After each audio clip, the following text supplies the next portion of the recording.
ধরবো যার নাম হচ্ছে জান্নাত। জান্নাতের বিয়ে শাদী হয়নি। জান্নাতের বিয়ের জন্য অনেক ঘরেই আসে কিন্তু বিয়ে হয় না, কারণ জান্নাতের বড় ভাই নেই, তার বাবা মা কেউ নেই, থাকে তার দাদির কাছে। তো জান্নাত বড় হয়েছে অনেক কষ্ট করে। বর্তমানে জান্নাত এমব্রয়ডারি কাজ করে, বোরকার মধ্যে এমব্রয়ডারি কাজ করে।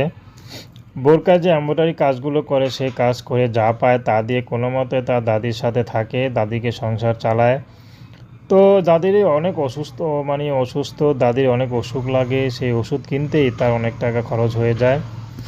তো জান্নাতদের নিজের ভবিষ্যৎ নিয়ে চিন্তা করবে সেই সময়টুকু পায়নি, কারণ জান্নাত তার দাদিকে খুব ভালোবাসে, কারণ দাদি না থাকলে জান্নাতের কোনো কুল কিনারা থাকতো না।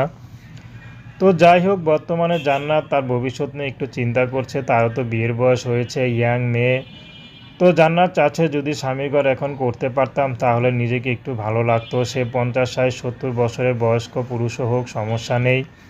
যদি তার ঘরে বউ বাচ্চা থাকে তারপরও যদি তার দায়িত্ব নিতে পারে, জান্নাত রাজি আছে।